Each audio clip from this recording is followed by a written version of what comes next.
What's up, guys? It's Tino back with another Star Wars Vehicles episode. In this one, I'm gonna be featuring the ATDP or All-Terrain Defense Pod, as seen in the Star Wars Rebels TV show.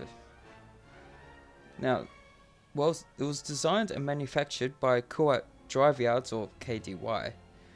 The All-Terrain Defense Pod or ATDP was the spiritual successor to the KDY's own ATRT or the all-terrain recon transport used by the clone troopers in the Clone Wars. Now, it was nearly 4 times taller than the recon transport and a full 3 meters taller than the ATST that eventually replaced it. The ATDP answered a couple of the issues the ATRT had, but created new problems all of its own. The major issue the defense pod dealt with from the recon transport was that the positively spacious cockpit was fully enclosed, protecting the pilot and gunner in a way that the clone troopers, who once piloted the open recon transport from its saddle, could only have dreamed of. Gone were the repeating blaster and mortar, replaced by a single Kiazo-Mad 38 heavy laser cannon mounted on a rotating ball turret, I hope I pronounced that right anyway, that could blast through even medium strength vehicle armor plating. By having the flexibility of a pilot and a separate gunner, the defense pod was more successful as a weapons platform, and if necessary the pilot could take over control of the weapons as well. However, the ATDP was in essence a scaled up version of the ATRT. Heavier, particularly because of the larger cockpit, it lost most of the agility of the smaller Walker. As a result, while it could reach 90 km an hour flat out, the Walker was notoriously unstable. With 4 joints on the spindly legs and a hugely complex gyroscopic floating hip system, it was pretty clear that the Walker's weak spots were. No more than a couple of shots from a light cannon on a troop transport could fell an ATDP if it hit the joints.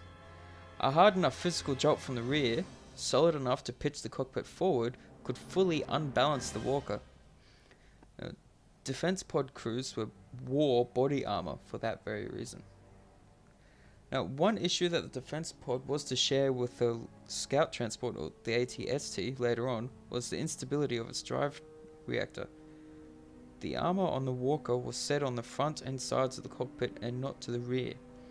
The reactor was lightly armored, able to shrug off hand blasters, but not much more. A decent shot from a heavier weapon brought instant and explosive results. Now, the ATDP was deployed extensively through the Outer Rim territories, and on Lothal they were manufactured at the KDY facility there and were used for patrol duties.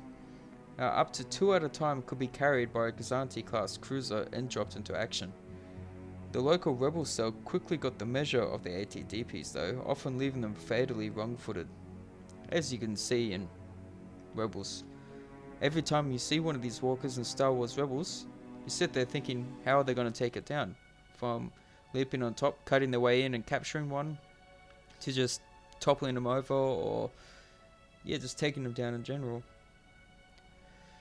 And there you have it. That's pretty much everything you need to know about the All-Terrain Defense Pod, or ATDP, which was later replaced by the ATST, which was, I think, a bit more effective in what they wanted. Now, as always, everything I say is part of official Star Wars canon or lore. Well, I'll do my best to make sure it is anyway. And be sure to drop a like if you like the video, and subscribe to keep up to date with all my videos if you like, and leave a comment or 2 if you like as well. Let me know any of your thoughts on the videos, and as always, and I'll talk to you on the next one. I'll see you guys later.